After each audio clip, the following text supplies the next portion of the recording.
हर माँ जो होती है अपने बच्चों को स्कूल भेज देती है तो निश्चिंत हो जाती है कि मेरा बच्चा तो स्कूल गया है, वहाँ पर सुरक्षा होगा।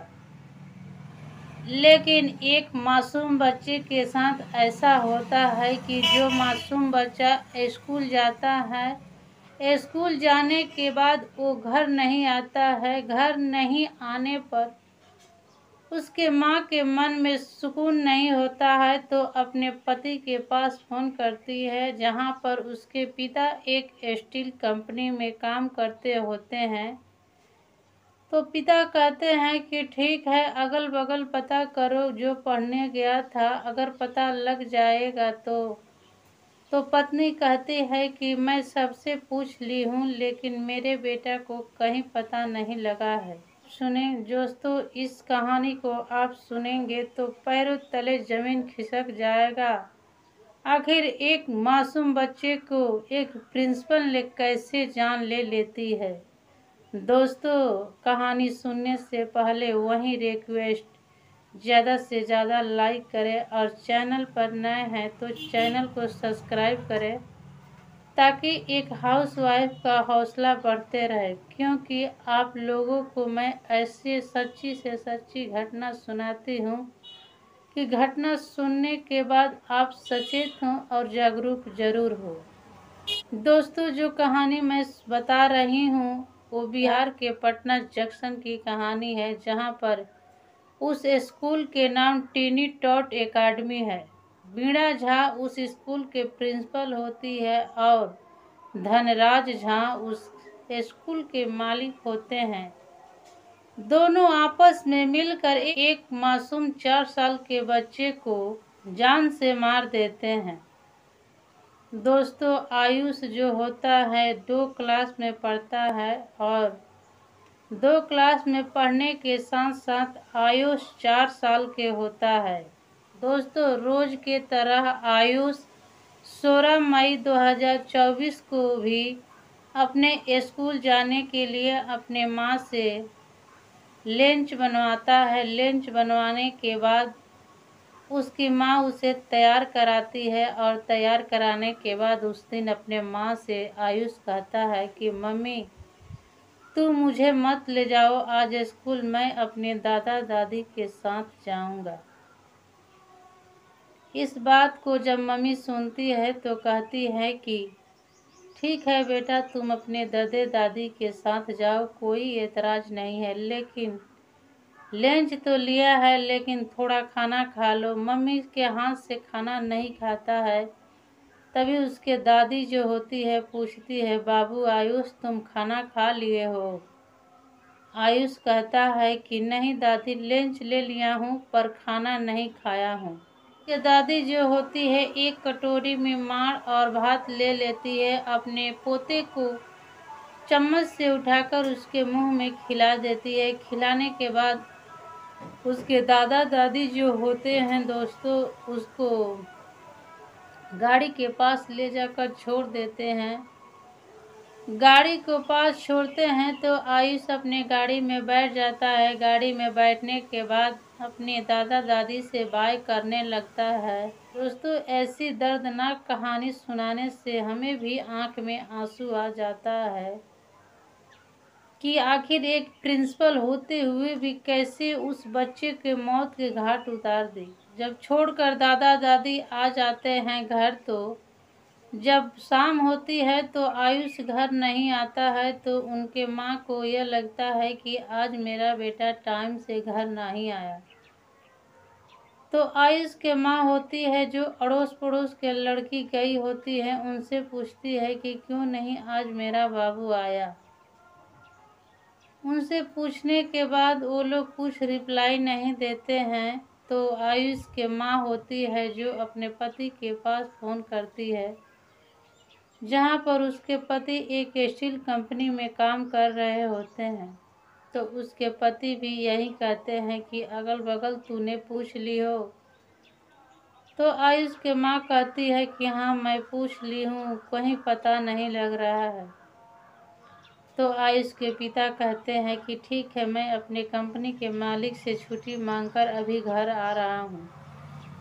जब उसके पिता घर आते हैं तो घर आने के बाद फौरन जाते हैं गाड़ी वाले ड्राइवर के पास। जब ड्राइवर के पास जाते हैं तो पूछते हैं कि तूने ही मेरे बेटे को कहीं गायब किया है।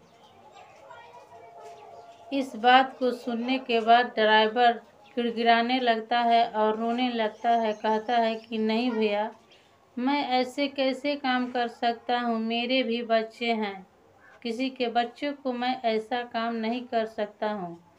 आपके बच्चे 12 बजे के पहले से ही गायब है, क्योंकि आते वक्त तुम्हारा बेटा मेरे गाड़ी पर नहीं बैठा और मुझे दिखाई भी नहीं दिया। दोस्तों, ड्राइवर के कहना सही था, क्योंकि ड्राइवर जो होता है वो कहने लगता है कि आपको विश्वास नहीं है तो आप स्कूल में जाइए, स्कूल के टीवी कैमरा को खंगलवाइए।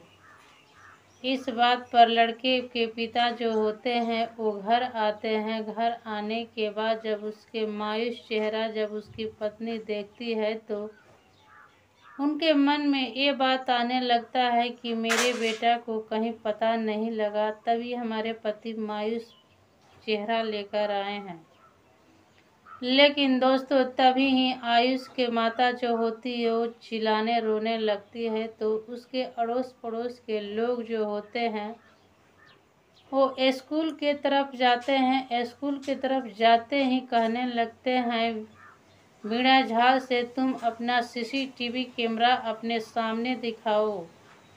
इसी बीच आयुष के जो चाचा होते हैं फौरन पुलिस को फ़ोन करके पुलिस को बुला लेते हैं और पुलिस को बुलाने के बाद सीसीटीवी कैमरा खंगलवाने लगते हैं।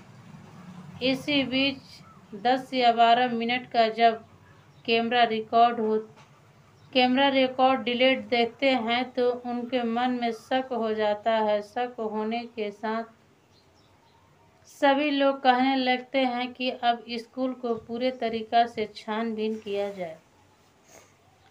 जब स्कूल को बारीकी से छानबीन कर लेते हैं, कहीं पता नहीं लगता है। आयुष को तो एक प्ले रूम होता है, उस प्ले रूम को जब उसकी मम्मी कहती है कि इसको भी खुलवाइए, जब उस रूम को खुलवाया जाता है तो एक चटाई बिछाया हुआ और तरह तरह के खिलौने दिखाई देता है। तो आयुष के माँ के निगाह उस चटाई पर पड़ जाती है और चटाई पर पड़ने के बाद उनके मन में ये हो जाता है कि मेरा बेटा यहीं पर है।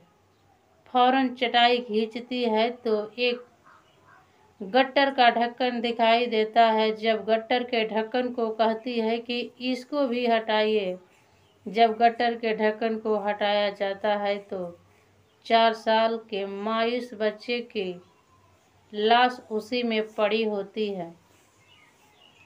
जब पुलिस पूछताछ करती है कि वीणा झा, आप बताइए, आप ही के स्कूल के अंदर गट्टर के अंदर इस बच्चे की लाश मिली है, तो आप इसकी सच सच्चाई बता दो। वीणा झा होती है तो कहने लगती है कि आयुष जो था वो खेल रहा था, खेलने के साथ उसके सर में चोट लग जाती है। चोट लगने के साथ उसके ब्लड ज़्यादा आने लगता है। तो मैंने सोची कि अगर अस्पताल ले जाऊंगी तो ये अगर मर जाएगा तो हमें फंसना पड़ेगा, इसलिए मैं इस गट्टर के अंदर ही डाल दी। इस पर पुलिस प्रशासन कहने लगती है कि आखिर तूने अस्पताल ले गई होती तो आज आयुष मासूम बच्चे की जान नहीं गया होता।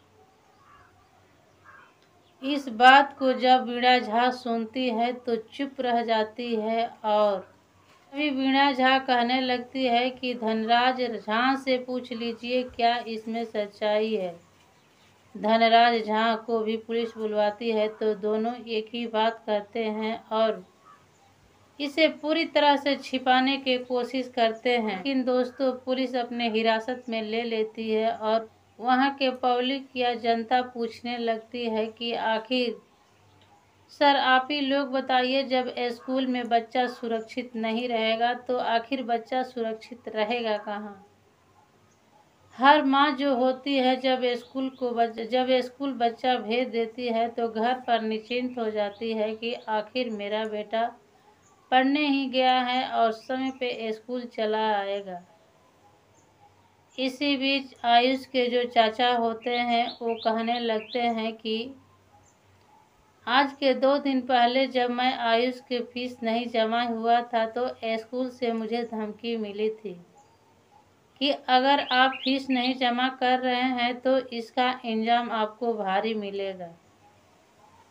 लेकिन दोस्तों, सभी चाचा चाची भैया भाभी से मैं निवेदन करती हूँ कि अपने बच्चे स्कूल भी भेजें तो आपके बच्चे अगर समय पर नहीं आए तो उसके लिए आप ध्यान दें और अपने बच्चों को खोजबीन या छानबीन अवश्य करें, नहीं तो आज के स्कूल में ऐसे ही बच्चों को मौत के घाट उतार दिया जा रहा है।